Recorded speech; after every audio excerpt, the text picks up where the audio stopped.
শৃঙ্খলা কমিটির আজকে একটা সভা ছিল। এই সভায় তো আপনারা জানেন কি কি ব্যাপারে আলোচনা হয়। আমাদের এই কালকে যে 16ই ডিসেম্বর এই ব্যাপারে আলোচনা হয়েছে, প্লাস আমাদের এই 25শে ডিসেম্বরের ব্যাপারে আলোচনা হয়েছে, 31শে ডিসেম্বরের ব্যাপারে আলোচনা হয়েছে, এবং প্লাস এই যে তবলিগ যে জামাত এই ব্যাপারে আলোচনা হয়েছে, নর্মাল আইন শৃঙ্খলা ব্যবস্থা ব্যাপারে আমাদের আলোচনা করা হয়েছে, এবং অন্যান্য অন্যান্য কিছু যে ট্রাফিক সমস্যা এইগুলি ব্যাপারেও আমাদের আজকে আলোচনা হয়েছে। সিদ্ধান্ত হলো আইন শৃঙ্খলা পরিস্থিতি যে অবস্থা আছে এটা থেকে আরও উন্নতি করতে হবে।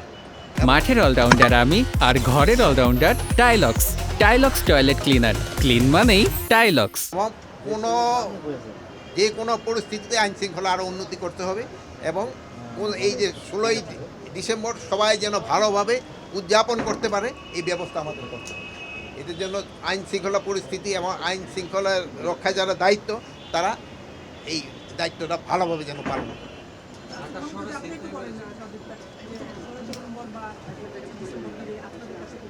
না না না, আমাদের কাছে 16ই ডিসেম্বর বা এই 25শে ডিসেম্বর 31শে ডিসেম্বরে আমাদের কাছে কোনো ধরনের কোনো খারাপ কোনো কিছু নেই।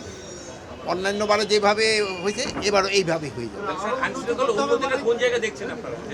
এইটা তো আমি আপনাকে জিজ্ঞেস করি, আপনারা প্রতিবার বলবেন যেখানে এখানে অবনতি হয়েছে, এখানে উন্নতি হয়েছে, আমি ওই জায়গাটা চেষ্টা করি।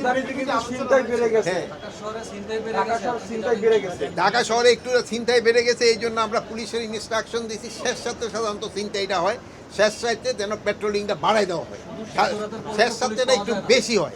হ্যাঁ, আমি ভাই শেষ সাথে এই জিনিসটা বেশি হয়, যে সময় এরাও ঘুমায় পড়ে, পুলিশও একটু হয়ে যায়, এই জন্য আমরা শেষ সাথে যেন পেট্রোলিংটা বাড়াই দেয়। এবং এটা অবশ্যই যে আপনি যেই কথাটা বলছেন আমিও আপনার কাছে আপনি সত্যি কথা বলছেন, এটা যেন কমায় আনা যায়, এলিমিনেটই করে দেওয়া যায়।